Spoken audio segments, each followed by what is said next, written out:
से भी। बढ़ते आगे, बात राजनीतिक गलियारों की करते हैं, क्योंकि एक तस्वीर आज सामने आई जब उमर अब्दुल्ला साहब काफी दिनों बाद नजर आए हैं और उमर अब्दुल्ला ने पार्टी मुख्यालय में बैठक की है। जानकारी इस वक्त की बड़ी आपको दे रहे हैं कि एनसी के कई बड़े नेताओं की मौजूदगी रही है। डॉक्टर शेख मुस्तफा कमाल, असलम वानी भी मौजूद रहे हैं और पार्टी को मजबूत करने पर चर्चा हुई है। इस वक्त हम देख रहे हैं कि राजनीतिक गलियारे में कितनी हलचल है। एक तरफ गुलाम नबी आजाद की नई पार्टी को लेकर हलचल है, तो दूसरी तरफ हम देख रहे हैं कि नेशनल कॉन्फ्रेंस भी इस वक्त जोरों से तैयारी कर रही है। साथ ही साथ महबूबा मुफ्ती भी जम्मू हो या फिर कश्मीर हो, वहां पर पूरी तैयारी की जा रही है। लेकिन क्या आगे आने वाले समय में नेशनल कॉन्फ्रेंस जो ये ऐलान कर चुकी है कि 90 सीटों पर वो अकेले चुनाव लड़ेगी, क्या वाकई ऐसा होगा? क्योंकि फारूक अब्दुल्ला साहब के जो शब्द थे वो ये थे कि आगे आने वाले समय में कुछ भी हो सकता है और आगे आने वाले समय में ये कह रही है नेशनल कॉन्फ्रेंस की पीएजीडी एक साथ चुनाव लड़ सकता है। दो बातें आखिर कैसे हो सकती हैं, ये नेशनल कॉन्फ्रेंस से सवाल पूछे जा रहे हैं। लेकिन इन तस्वीरों को आप देखिएगा कि किस तरीके से तमाम जो पार्टी के नेता हैं उनकी मौजूदगी थी, चाहे फिर वो डॉक्टर शेख मुस्तफा कमाल हो, नीलोफर हो, असलम वानी हो, तमाम बड़े नेताओं की मौजूदगी थी। उमर अब्दुल्ला साहब उसकी अध्यक्षता कर रहे थे और आगे आने वाले समय में पार्टी की मजबूती को लेकर ये बातें चल रही थी। इस वक्त साहिल इकबाल मेरे साथ जुड़ रहा है, मेरे संवाददाता, उनसे जानकारी लेने की कोशिश करते हैं। साहिल, बहुत बहुत शुक्रिया हमारे साथ जुड़ने के लिए। क्या कहेंगे, हर एक पार्टी जद्दोजहद कर रही है, हर एक पार्टी तैयारी कर रही है, नेशनल कॉन्फ्रेंस तो ऐलान कर चुकी है कि 90 सीटों पर अकेले लड़ेगी, उसकी तैयारी थी या फिर किसी और बात को लेकर चर्चा थी?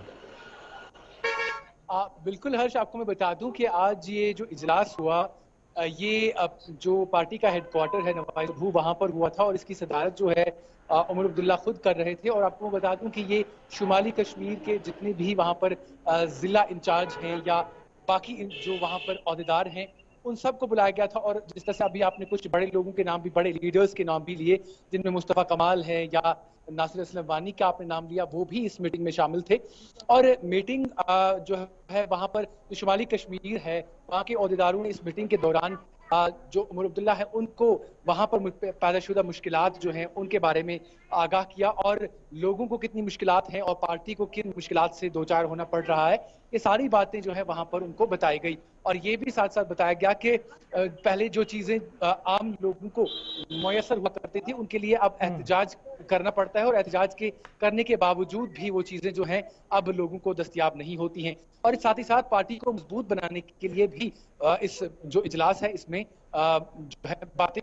साथ आपको मैं बता दूं कि जब उमर अब्दुल्ला ने वहां पर खिताब किया और उन अपने पार्टी लीडरान से बात की तो उनको कहा गया कि सबसे पहले जो बुनियादी चीज होना चाहिए पार्टी का वो ये होना चाहिए कि वो अवाम के साथ जुड़ी रहे, क्योंकि अवाम ही जो है वो हमेशा उनको सरचश्म रखती है और अवाम ही है जो लीडर्स को आगे लेकर आ सकती है। और कल को अगर अवाम का साथ होता है तो वो तीनों खतों को साथ लेकर चल सकते हैं।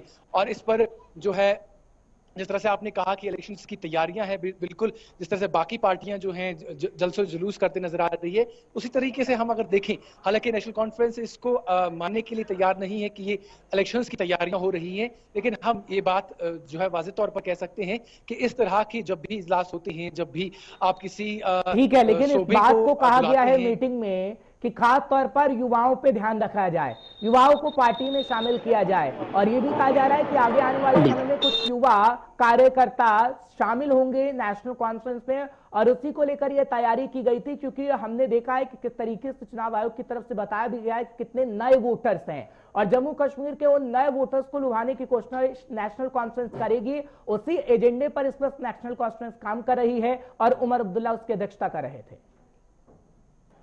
बिल्कुल हर्ष, आपने बिल्कुल सही बात कही।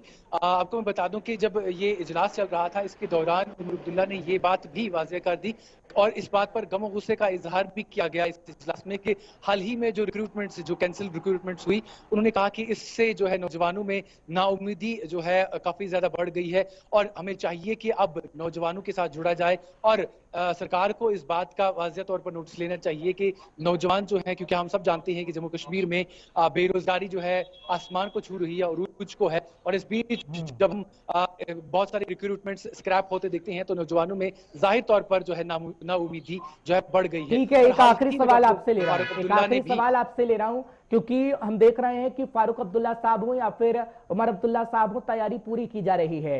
जिस तरीके से कश्मीर के अंदर हम तैयारी देख रहे हैं, जम्मू के अंदर भी नेशनल कॉन्फ्रेंस तैयारी पूरी तरीके से करेगी, क्योंकि महबूबा मुफ्ती का तो दौरा भी है सितंबर के 18 सितंबर के आसपास। क्या नेशनल कॉन्फ्रेंस भी जम्मू के अंदर तैयारी करने को है? क्योंकि पहले हमने पूंछ, राजौरी, अन्य जगह पर फारूक अब्दुल्ला साहब को देखा है, सर्दियों का समय था जब फारूक अब्दुल्ला साहब पहुंचे थे। क्या इस समय भी तैयारी की जा रही है जम्मू के लिए भी? देखिए, बेशक ऐसी तैयारियां जो हैं पूरी वादी कश्मीर के साथ साथ जम्मू में भी हो रही हैं। बाकी पार्टीज की भी अगर हम बात करें, उसमें अपनी पार्टी हो, पीपल्स डेमोक्रेटिक पार्टी हो, वो जिस तरह से जम्मू कश्मीर में जलसे कर रही हैं या वहां पर मीटिंग्स कर रहे हैं, उसी तरीके पर जो है नेशनल कॉन्फ्रेंस की भी वहां पर मीटिंग्स हो रही हैं। हालांकि अभी जो आपको मैं बता दूं कि कुछ ही दिन पहले जब हमने डॉक्टर फारूक अब्दुल्ला साहब से बात करने की कोशिश की थी, उन्होंने कहा कि उनकी जो है अपील रहेगी, आवाम से ये अपील रहेगी कि वो जितने भी लोग अब वोटर्स बने हैं, यानी जिन लोगों ने अब 18 साल की उम्र पार कर ली है, जो अब वोटर लिस्ट में शामिल हो सकते हैं, वो अब जाएं और अपना वोट दर्ज कराएं। सिर्फ वही लोग हैं जो तब्दीली ला सकते हैं, क्योंकि जितने नौजवान आगे आएंगे उतना जो है सियासत को फायदा होगा और उतनी जो है चुस्त और दुरुस्त सियासत हमें देखने को मिल सकती है। तो ये जाहिर तौर पर एक निशान है, एक निशानदेही करती है कि नेशनल कॉन्फ्रेंस इस बार पूरी तैयारियां कर रही है। ठीक है साहिल, बहुत बहुत शुक्रिया तमाम जानकारी पहुंचाने के लिए, दर्शकों को अपडेट रखने के लिए। आप जानकारी साझा करते रहिएगा हमारे साथ। लेकिन उधमपुर से भी आज एक खबर